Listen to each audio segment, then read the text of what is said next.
All right, well, thank you for having us up this evening. My name is Warren Wobig with IDNR Office of Water Resources. Also with me tonight is Rick Gosh, who's the head of our Engineering Studies section, and Arlen Hewitt, who's the director of the Office of Water Resources. So he's kind of the head honcho here. So what we wanted to do, we've been working with the mayor and staff, Tony and Colby, on dealing with the dam. Actually, I think we've gone back many years talking about this dam. But more recently, this administration has taken it upon to take more concerted efforts to move forward with getting the land rights. There's been a definite move for the city to want to transfer the dam to the state of Illinois. And so we've said, well, that's a possibility. We're not willing to do that until we have all of the land rights in hand and enough land rights for the main stem dam and the Millrace Dam to allow us to deal with public safety improvements. And so the city's been working pretty diligently here recently towards that end. And so the mayor's asked us to come up and kind of give a little bit of an overview of where we're at in terms of what we, the Office of Water Resources, do in terms of looking at dam removal, addressing public safety. And so we put together a little presentation to kind of go through that. Why we're here, again, back to the public safety issue. You're well aware of the issues that occur there, and right here kind of sums it all up. Even with the large signs that say, hey, there's a big problem, there's a big danger here, the fishing is just too attractive right there to keep people out of the river and out of harm's way. So much so, of course, the signage that occurs by the main stem dam and even along the Millrace Dam. So public safety is part of what brings us here, especially on public waters, where we're looking at trying to make dams safe, these run-of-river type dams. The conditions of the dam as well. At Wilmington, you can see, although it's in pretty decent shape as far as we can tell, you can start to see it showing its age in terms of deterioration. Definitely on the Millrace Dam, as you're well aware, from its breach and the issues that it's had, that we have the temporary dam in there to kind of force the water to go back over the main stem dam. So obviously there were structural issues going on and that existed here with the old Millrace Dam as well. So part of what brings all this to light at this point in time was the governor's dam removal initiative that he announced here, when was that, this last fall, basically that said we would remove 16 dams in about a 2-year period. And the dams in Wilmington are among those that he included on that list. And so we're looking at removing 16 low-head dams, again, that no longer serve their original purposes in many cases. We want to look at the safety for all the users, improve river quality, and take care of some of the aging infrastructure like we see on the Millrace Dam. And so we've been at this for a while now. Here's a couple of examples of dams that we've already been addressing. Up on the Des Plaines River, the Hoffman Dam up near Brookfield Zoo area. A dam similar in kind of height and configuration to the main stem dam on the Kankakee. Down below, this is the condition today. It was a partial removal. You can still see little pieces of the dam on either side, but essentially the main part of the dam was removed and the channel restored through the middle. A little bit taller dam, Yorkville, Blackberry Creek, right before it comes into the Fox River. There again, high, about a 12-foot tall dam, deep scour hole. We're still in progress. This is as of maybe about a month ago. The dam removed, and we're doing channel restoration back through there. So we have been working with dams. We've got another dam we're working with near Oglesby, and then as I'll show you later, there's several others we're working with on the Des Plaines and on the North Branch Chicago River as well. So why the study? If we come in, what would we look at? Number one, of course, because of the fatalities and the continued deterioration of the dams. That's kind of what brings us to looking at what could be done there. As I mentioned, the city's been working to transfer property land rights together in order to be able to transfer that to the state of Illinois. Clear back in 2006, we even started looking under the Dam Public Safety Initiative. We started looking at these dams from that perspective too, into public safety, what kind of signage is out there, what kind of restrictions are there to the public to keep them out of harm's way. That was followed up in 2007 by a study that we had performed by CTE or AECOM.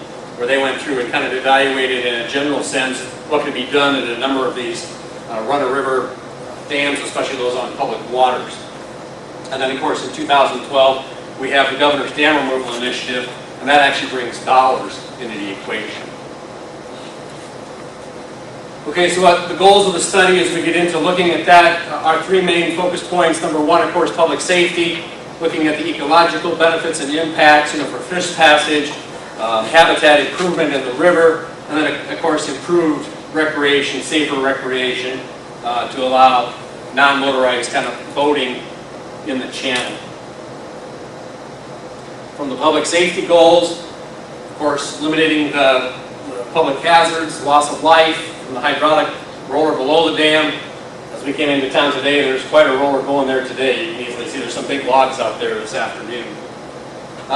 Creating a safer river for all users, and as you're probably well aware, reducing that need for emergency responders. There's so many cases on a lot of these low-head dams where it's not necessarily just the victim that's in there, but it's the responders that come that end up in harm's way many times as well. Looking at the ecological benefits, in this case, if we remove the main stem dam, did a quick computation based on some of the documented river mile streams that I have, and between the main stem itself and all of the tributaries that would have access to it, opens up about 185 miles of additional river and tributaries for fish habitat beyond the dam. Of course, looking at improved aquatic habitat within that impacted area and improved water quality that comes with the removal of an impoundment. As I mentioned, the recreation goals to enhance recreation for watercraft, fishing opportunities, and create a safer natural area for the public to enjoy, especially in this case where we've got a public body of water like the Kankakee River. So what would that study include in terms of work?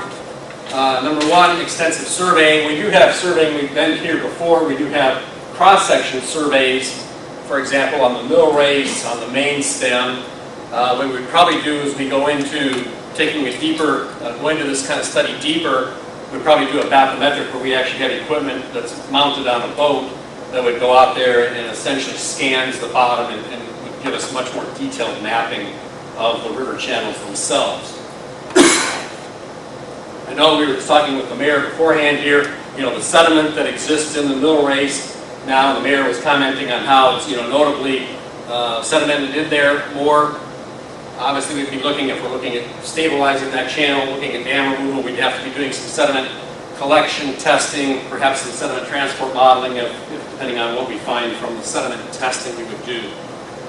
Then water surface modeling, develop a computer model of the main stem and mill race, conditions out there in order to assess different scenarios. What happens if we do removal, partial removal, or to put in some sort of a modification to the spillway itself? What does that do to water surface profiles, especially upstream of the dam?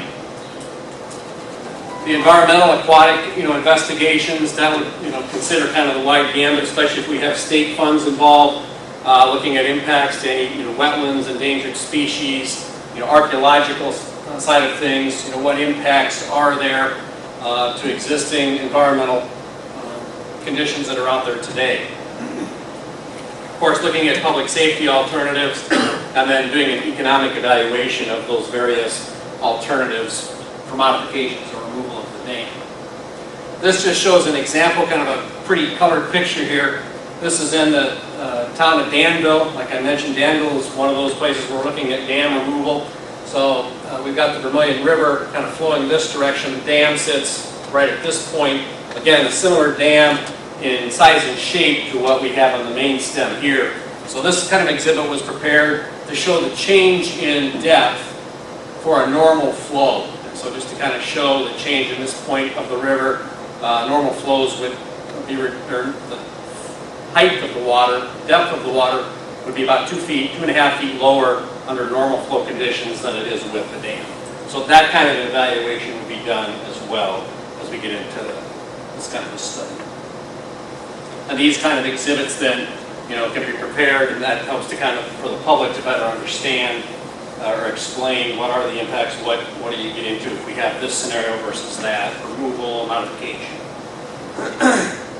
So what alternatives could be looked at? Typically when we've gone into these kinds of dam studies, obviously looking at full removal, partial removal like I showed up on the Hoffman Dam up near Brookfield Zoo, where a portion of the dam remained for some channel stability. Rock ramps are an option, concrete steps, and in this case we'd have to look at what modifications would be necessary for the mill race. So full removal, of course if we say, well, what's it going to look like with full removal? The best way to do that is just simply look downstream of the dam. That's what the river wants to be without a dam. So if we remove the dam, that's likely similar kind of a situation that you would see progressing up through the dam and upstream. Partial removal, this is that same picture I showed you earlier of that Hoffman Dam. Again, you can see a portion of that OG spillway section left in place to kind of stabilize some of the channel bank. In this case, there were more sediments and some finer grain material than we have actually on the Kankakee here.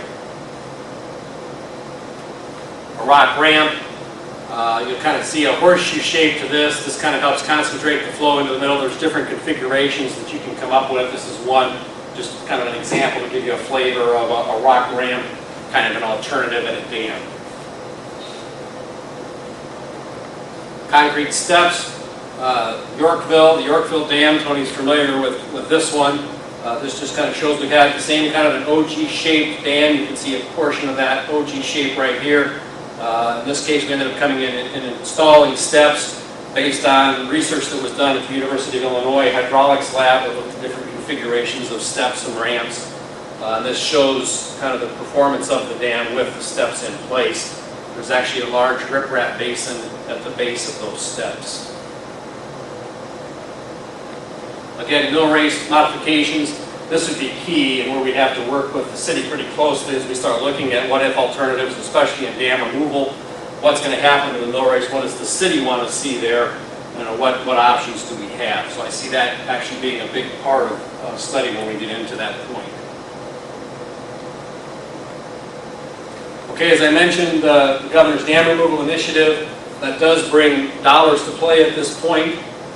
So we've got funding appropriated for the removal of those 16 dams that were mentioned through the Governor's Dam Removal Initiative of 2012.